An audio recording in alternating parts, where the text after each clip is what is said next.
pengen juga masuk ke Indonesia. Nah, kita harus kasih insentif. Saya bicara dengan Bu Menteri Keuangan, dan saya belajar pergi kemarin ke Abu Dhabi dan pergi juga ke Dubai melihat dengan tim dari Kementerian Hukum HAM dan beberapa kementerian lain, dari OJK dan sebagainya. Satu hal yang saya pelajari menarik adalah kepastian hukum. Jadi mereka, saya lapor Pak Presiden Jokowi, saya bilang, Pak, sederhana rupanya. Kenapa Luhut? Ya, pengadilan arbitrase itu hakimnya hakim dari luar, internasional yang certified, itu putuskan A, ya sudah, nggak ada lagi banding-banding. Kalau ada banding itu Pak Presiden, itu sumber nanti main-main lagi. Jadi kalau itu terjadi, legal certainty itu akan terjadi di negeri kita. Dan orang banyak sekali pengen datang taruh duitnya di Indonesia.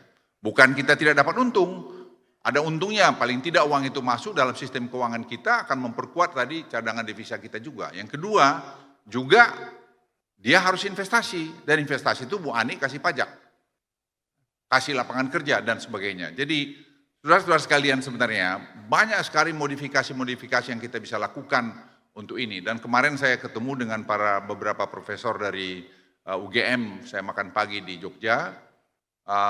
Beliau cerita, memang masalah kita di arbitrase ini.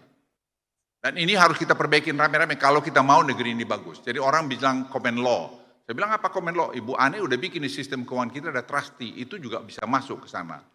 Jadi saudara-saudara sekalian, sebenarnya kalau kita bangun sistem yang bagus dan semua digital, itu akan membuat Indonesia ini makin baik ke depan.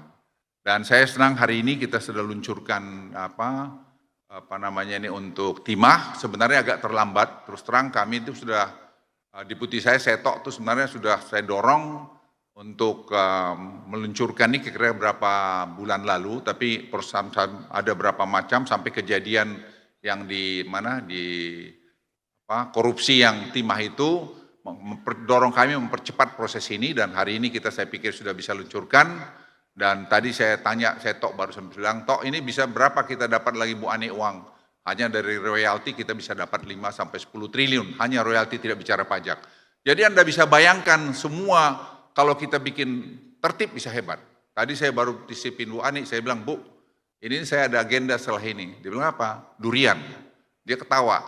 Karena durian, ekspor durian kita, dari saya baru kirim tim ke sana, dari dari Parigi, Sulawesi, itu sekarang dicatat mereka $1 miliar. Dan angka itu bisa lebih banyak dari itu. Jadi bukan hanya mineral. Nah, ini juga kalau kita semua tertibkan itu akan menaikkan harga daripada pendapatan petani-petani kita. Bapak Ibu sekalian, satu hal dengan tadi sistem ini itu bukan hanya penerimaan, tetapi juga akan link kepada lingkungan, kepada pekerja. Karena kalau dia tidak comply terhadap itu nanti, dia akan otomatis blok. Jadi dia bisa oleh bea cukai, dia nggak bisa ekspor. Siapapun dia, mau pakai baju kuning, merah, hitam nggak bisa. Mau tentara, mau polisi yang backingnya nggak bisa. Karena jadi sistem ini akan mendisiplinkan bangsa ini. Dan itu saya kira KPK akan tugasnya makin kurang. Ya, KPK. Jadi ada KPK marah, saya bilang OTT kampungan. Memang kampungan karena kita sendiri buat kampungan. Kita harus membangun sistem sehingga tidak perlu terjadi lagi itu.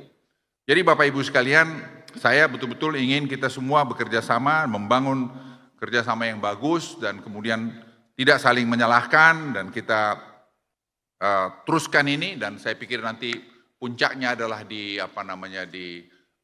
government technology yang sekarang sedang berproses. Dan kalau itu terjadi, saya yakin, hakul yakin, Indonesia ini akan menjadi lebih hebat lagi ke depan, penerimaan negara akan lebih banyak, orang akan lebih tertib, karena kalau tidak, dia tidak bisa ekspor. Jadi yang ilegal-ilegal ini sekarang masih banyak ditampung-tampungi, at the end, itu akan kita patroli. Nah itu tugas KPK, ini ada Pak Gufron, saya titip, saya bilang Pak Pahala, kalian yang harus patroli, seperti sekarang e-katalog, itu udah versi 6. Karena itu juga rupanya diserang juga. Serang KPK nanti ikut patroli sana, misalnya soal anomali harga. Anomali harga itu terjadi.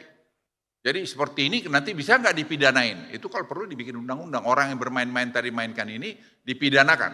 Nah ini pencegahan tadi dari KPK, saya kira perannya sangat besar ke depan ini.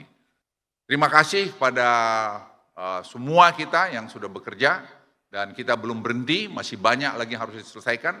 Saya yakin kalau kita semua kerjasama dengan spirit yang bagus, pasti bisa kita lakukan. Wassalamualaikum.